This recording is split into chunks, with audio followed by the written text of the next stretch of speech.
Tamil Nadu police exam பொறுத்த வரைக்கும் return எக்ஸாமுக்கு அப்புறம் அடுத்ததாக ஃபிசிக்கல் ட்ரைனிங் இருக்கும். ஃபிசிக்கல் பொறுத்த வரைக்கும் உங்களுக்கு வந்து 3 ஈவெண்ட் முக்கியமான ஈவெண்ட் இருக்கும். ரன்னிங் இருக்கும், லாங் ஜம்ப் இருக்கும், ரோப் கிளைம்பிங் இருக்கும்.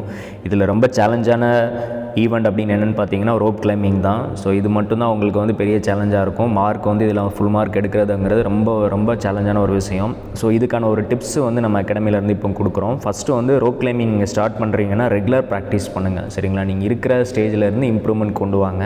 அடுத்ததாக பார்த்தீங்கன்னா வந்து ஏறுறதுக்கான டெக்னிக்கை ப்ராப்பராக நீங்கள் வந்து தெரிஞ்சுட்டு அதை ஒன் பை ஒன்னாக வந்து ரெகுலர் ப்ராக்டிஸில் அதை வந்து இம்ப்ளிமெண்ட் பண்ணுங்கள். சரிங்களா? அடுத்ததாக உங்களோட அப்பர் பாடி ஸ்ட்ரென்த்தனிங் ஒர்க் அவுட் வந்து ரெகுலராக நீங்கள் பண்ணணும். புல்லப்ஸ் எடுக்கிறது, அதுக்கான ஒர்க் அவுட்ஸு ப்ராப்பர் ட்ரைனர்கிட்ட இருந்து கேட்டுட்டு அப்பர் பாடியை ஸ்ட்ரென்தன் பண்ணுறதுக்கான ப்ராக்டிஸை வந்து ரெகுலராக நீங்கள் பண்ணிகிட்டு இருக்கணும். அடுத்ததாக பார்த்தீங்கன்னா உங்களுக்கு வந்து ஹேண்ட் கிரிப் ஸ்ட்ரென்த்தை வந்து இம்ப்ரூவ் பண்ணணும். சரிங்களா? ஹேண்ட் கிரிப் ஸ்ட்ரென்த் இம்ப்ரூவ் பண்ணுறதுக்கு நீங்கள் வந்து நம்ம அகாடமி ஸ்டூடெண்ட்ஸ்க்கு வந்து கடப்பாறை, அப்புறம் வந்து மண்வெட்டி அந்த மாதிரி இதில் வந்து ஒர்க் அவுட் பண்ண சொல்கிறோம். சரிங்களா? ஸோ அது வந்து உங்களுக்கு கையில் காப்பு பிடிச்ச மாதிரி ஆயிரும். உங்களுக்கு வந்து அது வந்து ரோப் ஏறும்போது ரொம்ப சப்போர்ட்டிவாக இருக்கும். இல்லை அப்படின்னா உங்களுக்கு வந்து நீங்கள் ஏறும்போது சல்லுன்னு வலிக்கிட்டு வந்துடும். ஸோ அந்த மாதிரி இஷ்யூஸ் ஆகும். ஓகேங்களா? ப்ராப்பரான ஒரு இதில் பண்ணல அப்படின்னா உங்களுக்கு வந்து கையில் இன்ஜுரி ஆகிறதுக்கான நிறைய வந்து வாய்ப்புகள் இருக்குது.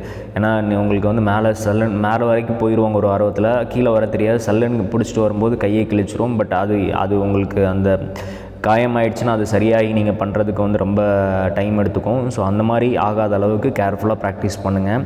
ஸோ நம்ம அகாடமிலையும் அதுக்கான வந்து கிளாஸஸ் வந்து rope climbing overall physical training classes போயிட்டுருக்குது.